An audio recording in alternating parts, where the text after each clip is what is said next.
Hey, this is Chris Reardon coming from you from Freedom Fitness America.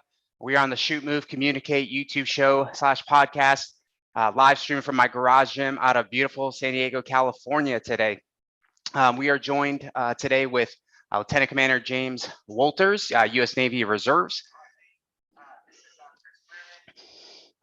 Hold up 1 second. We're on the Shoot, Move, Communicate YouTube show / podcast, live streaming from my garage gym out of beautiful San Diego, California today.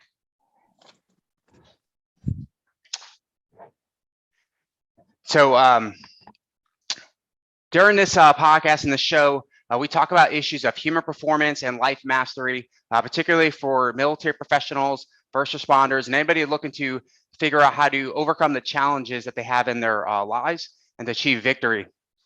Just a quick disclaimer, anything we talk about in the show, this does not represent any official views of the DoD or the US government. So that being said, today what we're talking through is this idea of entrepreneurial type leadership skills that are necessary for military leaders today. So James, want to talk about him real quick while we brought him on the show to talk about this topic. He started off his career in the surface warfare Navy community. He then transferred to the reserves and he got into the business world and he got into sales and marketing, and I'll let him kind of talk about that.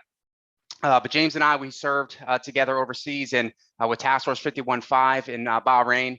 He was on active orders there, and he and I worked on some different projects, in particular looking how to advance naval integration, looking some maritime domain awareness and collection operations, and doing a lot of things that were honestly very new. And in 2018, there was a national defense strategy that was signed by then Secretary James Mattis. You know, the Jim Mattis, who's famous, right? But he talked about this idea that the U.S. And the military in particular was going to have to face this idea of now a great power competition. What that really means, we're fighting against potentially Russia, China, basically countries that are what we call peer adversaries. And this warfare will be in all different domains. So not just air, land, and sea, but also in the information, cyber space. And it's going to be very challenging, right? And the U.S. military has had a dominant play in the world probably since the 90s. And now that's shifting, right? So what that's going to entail is leaders, particularly staff officers and enlisted, who are willing to innovate and adapt and overcome to solutions. So we saw in the U.S. military in the World War II era, prior to that time, there were innovators who were trying to figure out how to fight a potential war between the Japanese or the Germans at that time. And it was absolutely critical, like Andrew Higgins. He was just a civilian entrepreneur who came up with the Higgins boats. There were entrepreneurs in the Navy, Marine Corps. One of the famous guys is James Doolittle, who basically was able to figure out how to fly bombers off of carriers and hit a strike against Japan at that time. So that same type of entrepreneurial type of leadership is absolutely necessary as it was back then, but it is right now. And so I'm going to turn over to James just to kind of talk a little about his background, and he'll kind of go back and forth about some of the skills that these we call our action officers could take to advance the ball in their units. Over to you, James. Yeah, so in the surface warfare community, you start out in a shipboard environment. That's really at the tactical level of the unit. It's got a left and right limits to orders assigned, and you have to find ways to execute that mission as orders assigned as a tactical unit. So sometimes it may be viewed that you don't have decision space to decide your own destiny or change your mission because you're at the tactical level. And that's just not true as an officer. At the officer level, you can have an impact on how the mission is accomplished. Absolutely, you can influence the decision makers. And basically, even at the most standard things, standard operating procedure of how do you brief the most basic things, and how did the military come up with that requirement of briefing in that way? You brief an overall execution, you brief mitigations and safety, and then you ask for permission to execute the whatever evolution you're trying to go down on and cover down on. Kind of to Chris's point of when you look at the establishing guidance, so the establishing document for the unit, all the way up to the defense strategy, like he was talking about with Mattis. So if you actually read these documents all the way up at the top and you trickle it down all the way to your level at the tactical level, you're going to have a lot more insight as to why your unit exists, how it folds into the bigger picture. And so if you can start briefing that all the way down for whatever evolution you're trying to accomplish, you're going to have a lot more success, because you're going to prove to your chain of command that you understand the top-down impacts and picture, and how this tactical unit falls into the fight. So that's not to say that even if you're at the operational level, say you're on staff on shore, or you're not tactical anymore, the same principles can apply, in the sense of, if you understand that establishing document of what the unit's doing, what its mission is for, what the operational requirements are, then now you have the starting point to launch further and start performing what I kind of call influence operations, right? So you can influence peers, you can influence people that are higher ranking than you, you can influence subordinates laterally in different departments. So this is kind of how it goes. And as you understand those requirements, then you start nugging out by department of how the department supports those requirements. And so, you can talk to these people, and you need to understand their challenges. Like, that's step one, right? Step one is understanding your teammates' challenges, and especially at the lateral. So like your fellow 03 or your fellow, 04, whatever rank you are, understanding their challenges. What are their daily struggles? What are they trying to overcome? What vision do they have for, like, pie in the sky, like best case scenario type of routine, type of operation they would like to be a part of or plan, and try to understand what those conflicts are. Is it material condition? Is it budget concerns? Is it a personality conflict? Maybe there's personality conflict in their department, and maybe with the chain of command. And so maybe they have to overcome those obstacles, and you can be a part of that solution, part of that morale boosting, honestly, to support them in their ideas. So I think that's like a big first step, is reaching out, understanding other people's conflicts and issues and things that they would like to accomplish in their own department. And so, like, understanding the guidance, understanding other departments' conflicts and issues, and then now you build that relationship. You start building those relationships, and sometimes it's difficult, right? It's like, Yeah. In the Navy, like, supply guys are, it's like, oh, you're just supply, like, you're not tactical or whatever. And then, but no, like, everybody matters. Everybody matters. It's one team, one fight. Yeah, no, I appreciate that, James. That's awesome. So I like what you talked about, understanding the conflicts in other departments. So you gotta know the strategy. So that helps you set, like, where things go on. So, like, for example, I'm in the Marine Corps, and our Commandant, General Berger, he talked about this idea of, naval integration. So you had 2018, this, like, great power competition, emerged. The whole military's got to get on board with that, from the OIF, OEF wars. And then General Berger steps onto the scene, and he just lays out this guidance, and it was breathtaking to see the shift across the Marine Corps. This idea, hey, we're not just going to, like, do this thing where we ride on ships and, go to the land. He's like, no, we're actually going to support Navy Sea Control Sea to Nile. And that was just monumental, right? So that strategic guidance, I've watched it shift. Like, every time I'm going to different units, everybody's talking about naval integration. They're trying to figure out how to pioneer this, right? So, like, you see that, and anybody who's trying to make rankles. So let's say if I'm talking to a colonel, or, or maybe a lieutenant colonel, whoever that is, they're thinking with that lens in mind. So then you take a look at a unit. So I work particular unit, Expeditionary Strike Group 3, and I'm watching, like, okay, what's the admiral's mission? Okay, he's got this mission where he's got to essentially support Marine amphibious or expeditionary forces. And so as I look at his mission, I take a look at what the Marines are trying to do, and then I take a look at, like, I'm in the particular in the intelligence department, but also, okay, what is the N4? What's their critical piece, or what's the comm side of this, and what's the operations? So, and once you understand where everybody's trying to go, but then you got to see what are their pain points. Now, when you approach them, you say, hey, I got this idea. Let me help you solve it. And one of the things I'd like you to talk about, James, particularly from your sales strategies, is human psychological aspect of, all right, once you now know where they're coming from, their pain points, how do you present an offer where you're not just presenting your idea, but almost just say, hey, here's how I can help you. How do we work together? What could you say to, military professionals about that? So now that we have that understanding of the other department's conflicts, you need to then be a solution provider. I say that like, so you're trying to be a solution provider or a solution influencer, right? So you're also, it's not a one-way street. It needs to be a two-way street. So sometimes in departments, people talk about other people in a negative way. And sometimes it can be the smallest way that you can influence. They're just talking about one department in a negative way, or they're talking about a certain individual in another department in another way. And you could be like, hey, like, I don't know if that's necessarily right. Like, that guy's actually trying to push through X, Y, and Z. And this is probably why he is like coming across that way. And like, and then people will be like, oh, really? I have no idea. Like that's really the source of all of that. And it's like, yeah, man, like he's actually like kind of struggling to break through on that topic or this issue. And that's why he's coming across. So you can champion their personality, their drive a little bit inside your own department. And then you can also champion their ideas in your department. Sometimes, other departments are trying to push through events. And if you're coming across in meetings or even just in your, small leadership divisional level meetings, you can push some of their ideas and champion some of their ideas of what they're trying to get across in your command.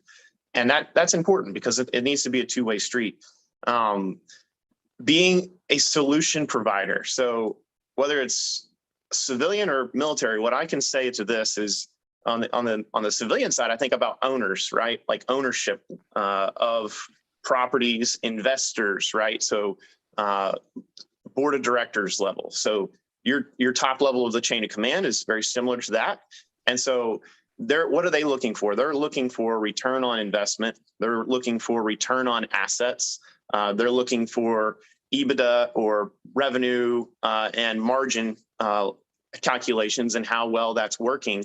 But that applies to people and the psychology of people. So like once you get a full understanding of that site picture, you can then build off of the requirements, build off people's conflicts and concerns for timelines and these return on investments. And you can come across as a solution provider in the sense of like, hey, like, let's not let the status quo be the status quo. Let's not allow the stifling that we feel from our chain of command to keep us in a static environment. Let's quarterback this together and be a champion for change and be a champion for good in accordance with all these higher up echelon, of guidance. And right. And so like I think that's the important aspect of influencing from a psychological perspective. You can, if you are transparent, it's proven, many leadership books say the best leaders are transparent in their motivations, right?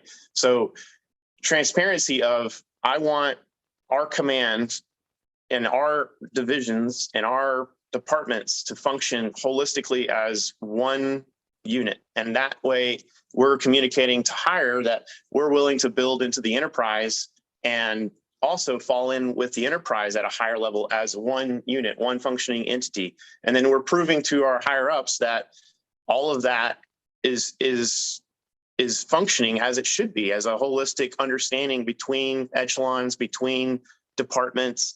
And so like part of that synergy sometimes involves in the Marine Corps, like combined arms evolutions, or in other departments, you're doing combined events or joint events. And so those are like the advanced concepts for a lot of units, is these big combined events. And so there's a lot of nug work and a lot of prep work that it takes to get to being able to do a combined event like that. So then a crawl, walk, run, right? So like, hey, in order to reach this pie in the sky activity we'd like to do, how do we prove that we can function better together as a unit? What other evolutions can we do that are on a smaller scale for us to build to a larger scale in accordance with established documents, which then proves, you can transfer that over to the civilian world. You're following the money. Where is the money coming from? The money's coming from the ownership and the board of directors. If you're keeping them happy and they're seeing return on investment and return on assets, and they're seeing value happen with activities, the military is the same. You see value happening with activities, and that it's proving that your business model is functioning. Then that's a healthy health and status check of your business or your unit and functioning of operations. So that's kind of my pontification on that a little bit. No, that's great, James. So let me ask you this. What do you think about, like, all right, now talk about, you talk about this idea of like the owner. So let's say you're talking to a commanding officer or some type of decision maker in another unit, and that could be OPSO, it could be, you know, sergeant major, whoever it is. How do you make that pitch? Like, how do you actually, and knowing that it's always not going to occur, right? There's got to be this aspect where, hey, I'm going to sell this idea. I remember once giving a brief, particular general officer, and he said no, right? That was like, it was a decision brief. It happens. I've also given other briefs, and many times it said yes. But how would you help somebody who's struggling with just to make that pitch and to use it, like, so I know in the military we have our typical, like, you know, PowerPoint briefs, and we're just going to present a lot of information. But how will we shift the game to almost do like a problem agitate solution to selling that decision, if you will? What could you offer to somebody about that? So a lot of times the best leaders are open to people that come to them asking for mentorship, and they're open to that. And if they're open to mentoring you, they're open to illuminating where you may experience pain points before you have those briefs. I think that's one of the most important things. You go to certain leaders that you can trust and you say, this is what I have so far. Where do you think I'm going to experience pain points and friction points in this brief, in this evolution, in this planning effort? And they'll tell you straight up. A lot of times they'll be like, yeah, I think you're going to experience, you know, conflict here. He's probably going to ask you, maybe if he's briefing you for, you know, the general or whoever you're briefing, admiral, he's probably going to ask you questions about X, Y, and Z. So you need to have notes prepared for X, Y, and Z at a higher level of detail than what your slide says there. So when you go to these influencers, that people that sit in the briefs all the time, maybe like a sergeant major, and he doesn't necessarily have like hardcore decision authority, but he has viewed the decision-making process of the chain of command so many times.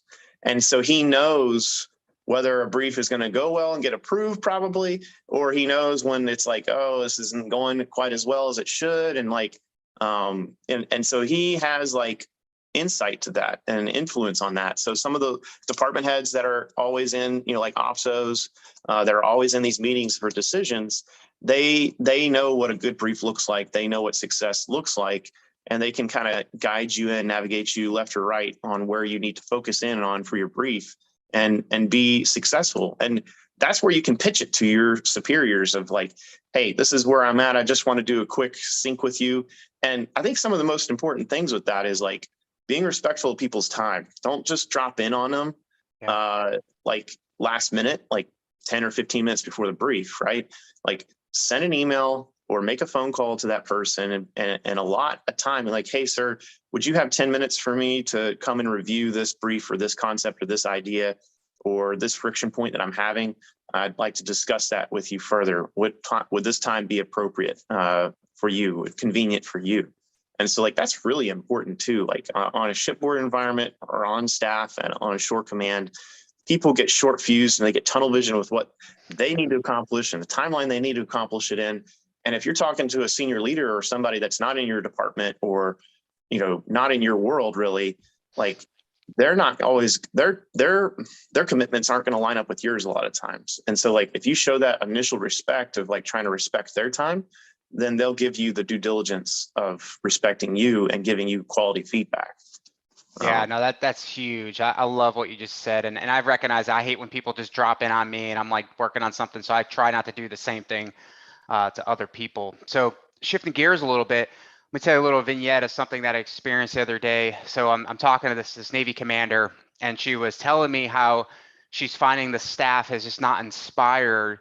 And she has a role of leading, these subordinate leaders, and to accomplish new ideas, to really get strategic and not just go through the motions of like, all right, so we got this brief on this schedule, these events. And what could you say about how you could take that entrepreneurial mindset to your subordinates as well? Because I know often in the military we look at leadership in this top-down hierarchy of, okay, I'm just going to direct and tell my subordinates what to do, but I never really give them ownership. I never really know how to inspire them. But then they find say particularly they transfer to the civilian world, and it's not necessarily like that. Like you got to really like push people. Like I remember I was working in an environmental department with the Marine Corps, and I had a lot of these civil servants who were like literally like twice my age, and I was just a brand new captain and was probably like their kids' age, right? And they did not just want to hear me like tell them what to do, and I was not even like their direct boss, but I had to inspire them to really move forward, solve problems, and get them on the same page to move that organization forward. But what could you say about leaders taking more that like entrepreneurial, like business approach to that type of leadership with subordinates? So when you're creating a business plan, I think, entrepreneurs, you have to create some kind of business plan. And ultimately, even if you're self-funding a business, or if you're asking for investment, there's some things that you have to crosswalk and prove that you are thinking about. Okay, if I'm going to get a $5 million loan from a bank, what type of things are they going to want to see to prove that I've done my research? And so with those, along those lines, understanding what is that research and that transparency that I spoke about as a leader. If you're being transparent, you'd be surprised how many even officers and NCOs haven't really read this higher echelon guidance, right? And so like, if you can provide a quick little snippet of this guidance in an easy to read format, and basically saying like, hey, this is the higher guidance, this is the next guidance down below that and mirrors that a little bit, and then this is the lower level guidance, and look, all these things connect here. This is how all these things connect, and you're connecting the dots for them, and you're kind of doing the research for them, you're doing the nug work for them a little bit. You're kind of like guiding them into like, hey, like this is the required operational capabilities that we have to have. This is the planned operational environment that we're supposed to be able to function in. And here's where the higher guidance kind of lines up with how we should execute that. And then this is how this evolution can help with that. So I think from a civilian standpoint, or thinking like entrepreneurially, it's like, how do you have a breakout that a bank could believe in, right? That facts and data and market research that a bank could believe in. View the bank as like your commanding officer. Like, how can you get a commanding officer to believe in the market research that you've done, and then you're selling that all the way up and down, above, below and above him too, right? Thinking right. One or two levels below, one or two levels above him, and how this can have impacts. And when you're talking to other influencers of the evolution, you're baking that in. You're baking that knowledge in, and how this aligns to the bigger picture. I was just with some of my sailors, and I gave them insight on this. Some of them are very tenured. They've been in the military for 10, 15 years, and they've been in a part of this unit maybe for quite a while. And I gave them a brief on the required operational capabilities and planned operational environment. It's like the ROCPO document, right? So they'd never really read it. They never even knew it existed. They didn't know what it meant for them. And then there's higher documents that explain like operational plans, like how operational plans, basically like war plans sit on the shelf, and people create these war plans and edit them over time, and how their mission inside this ROCPO can fall into an operational plan, and how that matters to the bigger picture, and how that has impacts across the service, across other services. They never had been explained that. And so like, even a couple of days later after, I kind of laid that all out to them, they're like, wow, sir, like no one's ever explained that. Like, now it makes a lot more sense, like why things are the way they are here, and why maybe we don't get funding like we would expect, but we kind of understand because, it's of X, Y, and Z. And like, just providing that transparency, even that transparency of all these documents down to the lowest level sometimes can start building that inspiration of trying to do more, because they're like, hey, listen, like, this is going to matter for this operational plan possibly, or this planning effort that maybe hasn't started yet, but like, if we don't continue to prove that we have the capability to do the basic things, then they're not going to have the confidence to even like plan bigger things. So we need to be able to do the basic things first well, and then we can start building more advanced evolutions and proving to our leadership and all the way up to Congress that we can function well as a military force. And I think being a leader, whether you're civilian or military, that transparency of why we're here and like what we're trying to accomplish.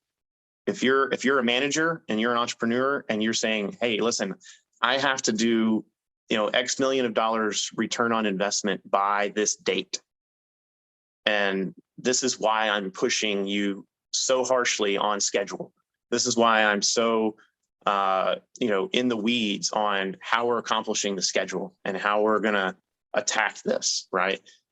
People buy into that in the civilian world. They're like, oh, you're not just being a butthole to be a butthole right now. Like, you are answering to investors or board of directors, and this is what they care about. And so then on the military side, it's like these establishing documents and ultimately Congress that, the DOD has to answer to. And they have questions. They have questions and they view it in the same way. All these congressmen, they own businesses on the side too. So they look at it as a return on investment. How are they getting their most bang for the buck, the tax dollars at work for the military, right? And so these documents align us to that of how to accomplish that return on investment. And it's just, it's very similar. So you just start aligning that and it just cascades on itself. That's huge, man. That's awesome.